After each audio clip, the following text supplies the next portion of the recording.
സംവിധായകൻ, തിരക്കഥാകൃത്ത്, അഭിനേതാവ് ശ്രീനിവാസൻ അന്തരിച്ചു. മലയാള സിനിമയുടെ സ്വന്തം ശ്രീനിവാസൻ സർ വിടവാങ്ങുന്നു.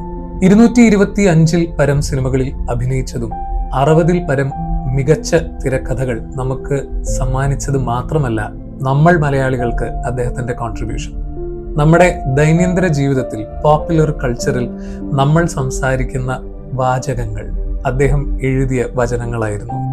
അദ്ദേഹം നൽകിയ എല്ലാത്തിനും അതിൻ്റെതായ സമയമുണ്ട് ദാസ എന്ന് ഒരിക്കലെങ്കിലും ഒരു ദിവസം പറയാത്ത ഒരു മലയാളിയെങ്കിലും ലോകത്തുണ്ടാവില്ല. ഓരോന്നിനും അതിൻ്റെതായ സമയമുണ്ട് മോനെ.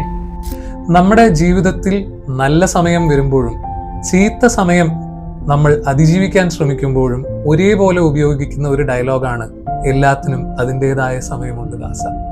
ഇനി അത് മാത്രമല്ലാതെ ആരെങ്കിലും നമ്മുടെ ജീവിതത്തിൽ നിന്നും നമ്മളെ വിട്ട് ഒരു ഇമോഷണൽ ബ്ലാക്ക് മെയിൽ ഒക്കെ ചെയ്ത് ഇപ്പൊ പോവും എന്ന് പറഞ്ഞു കഴിഞ്ഞാൽ അയ്യോ അച്ഛാ പോകല്ലേ എന്ന് സർക്കാസ്റ്റിക്കായി അവരെ നോക്കി ചെയ്യുന്നതും, പോളണ്ട് എന്ന ഒരു രാജ്യത്തിന് ഇത്രയൊക്കെ ജിയോ പൊളിറ്റിക്സിൽ സ്ഥാനമുണ്ട് എന്ന് മലയാളി മനസ്സിലാക്കുന്നതും എല്ലാം ശ്രീനിവാസന്റെ ഡയലോഗുകളിലൂടെയാണ്.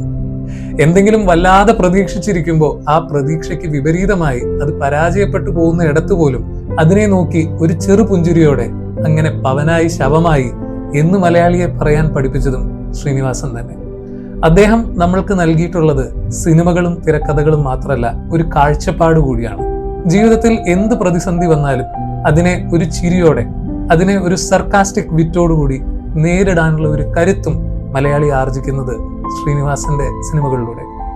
ശ്രീനിവാസൻ തുറന്നു തന്ന ഒരു ലോകമാണ് മലയാളിയുടെ ഒരു കാഴ്ചപ്പാട് എന്ന് വേണമെങ്കിൽ നമുക്ക് പറയാം.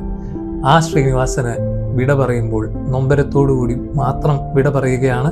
പക്ഷെ അതിനോടൊപ്പം ഒരുപാട് ആദരവും, അദ്ദേഹത്തെ പോലെ ഒരു ബ്രൈറ്റ് മൈൻഡ് ഇനിയും മലയാളക്കരയിൽ തിരിച്ചെത്തിച്ചേരും എന്ന പ്രതീക്ഷയോടുകൂടിയും with lots of respect and love, Madhurageetham says bye to Sreenivasan.